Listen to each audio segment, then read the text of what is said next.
It is now my pleasure to introduce our next speaker, Dr. Kim Schonert-Reichl, an Associate Professor in Educational and Counseling Psychology and Special Education at UBC.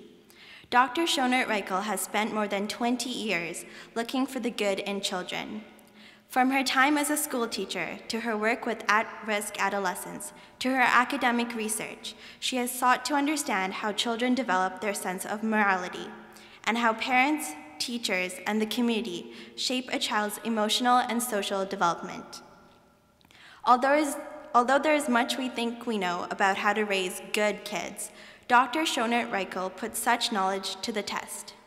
She applies the rigor of academic research to evaluate various approaches to promoting empathy, altruism, and well-being in children. One of the best-known examples of this work is her ongoing evaluation of the Roots of Empathy program. Based on monthly visits by an infant and his or her parents, the program aims to facilitate the development of emotional and social understanding in children.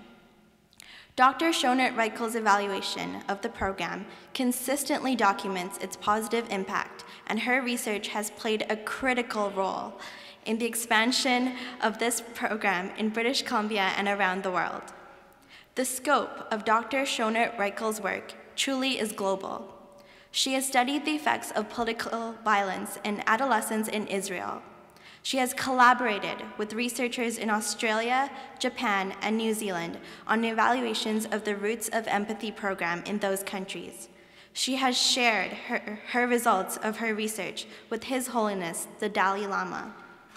For her long commitment to understanding and improving the lives of children and adolescents through her academic research and its practical application, Dr. Kimberly Schonert-Reichl was awarded the newly named Paz Budadal Career Achievement Award for 2009.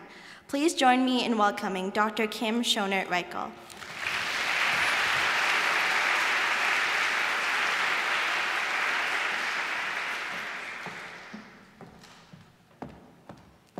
Wow. Good morning. Thank you. And isn't it just weird weather or great weather for February? Has anyone else realized that besides me? Oh no, I think the Olympic people have realized it. The weather is really warm. So I just have to begin by saying really I'm honored and humbled by being here before you today, to be able to share with you a little bit of information that I've learned over the last couple of decades of how to connect, play, and inspire. And I love how that all looks too. Through the research I've done and the lessons I've learned from children. So what I'm going to do in the next little while is really share with you lessons I've learned from two sources. One from the students and children with whom I've worked over a number of years, as well as from research I've conducted in probably almost every single elementary school that you are in, actually. And I first have to ask, though, where's the Hastings group? Hastings Elementary School? Okay, just so you know, that's where my kids go. And I'm going to have Gray Reichl come up to all of you and welcome you to the school. He's in grade 4. So just look for Gray. He doesn't yet know I told you this, but I'll let him know. I'm sure your parents do some things like that for you too sometimes, right? Okay, so I just want to talk about how I began my professional career as a teacher. I taught elementary school, and then I taught an alternative high school for at-risk adolescents. And it was alternative not in the sense it was a special, it was really more like a dumping ground for kids who just didn't make it in high school. And it was really through that work in which I learned so much. And what I really learned is how much I could be taught by students. But I also learned something else, but I want to start off with a test for you. Just a very quick question, and you're not going to receive any marks. Okay, who said this quote? Educating the mind without educating the heart is no education at all. Educating the mind without educating the heart is no education at all. Anybody? No, I wish. Thank you, I said it now, but I wish I had come up with it. Anybody else have any ideas? The Dalai Lama, I would say he would agree with it, but he's not the one that came up with the quote. David, I'm not sure. Maybe he said it too, but it goes back a while. Way, way, way, way back to Aristotle.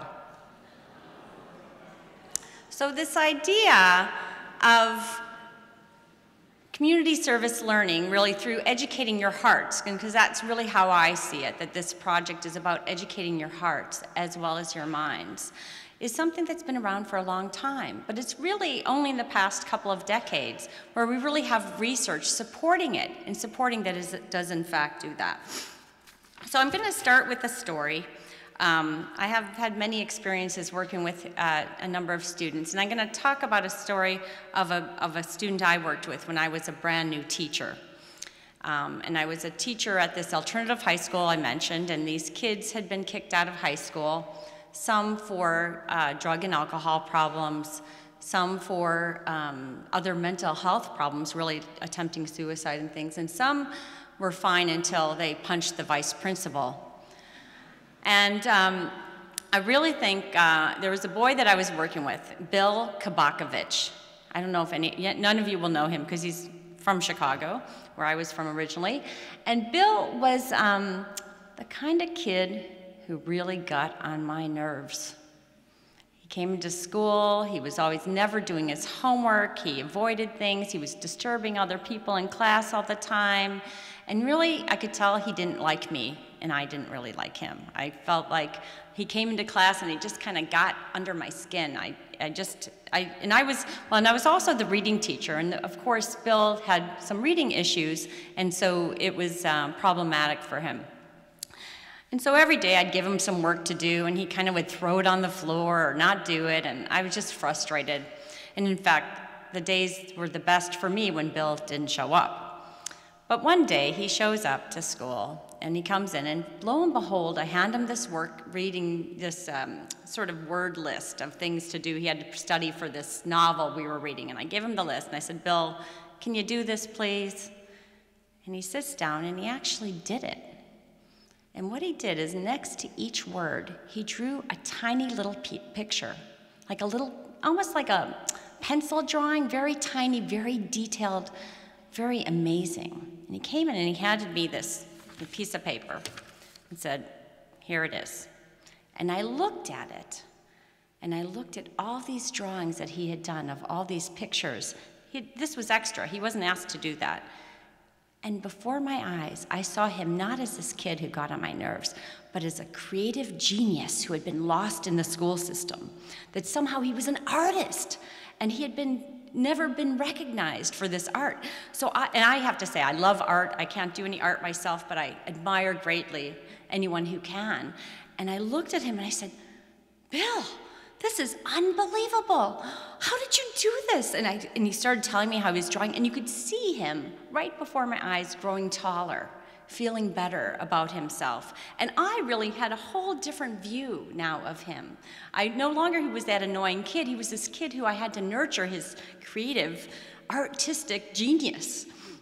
And so I really tell that story, and it was wonderful after that, because then when I saw Bill, I just saw this wonderful, talented kid, and you could see he now wanted to do work for me, and I would find ways to integrate what his talent was and what that was. But Bill taught me something, and this is something that as you go forward and do Reading Week, you really have to not just think of what you're going to teach the students, but what you're going to learn from them. And what Bill taught me is, number one, is how much my reactions influence a student's reactions. It's my own, how I'm responding. If I look at them and they could pick up my body language like, I don't really want to be around you, they pick that up and respond accordingly. And how the power I had to actually influence the child in that way, for the bad or for the good.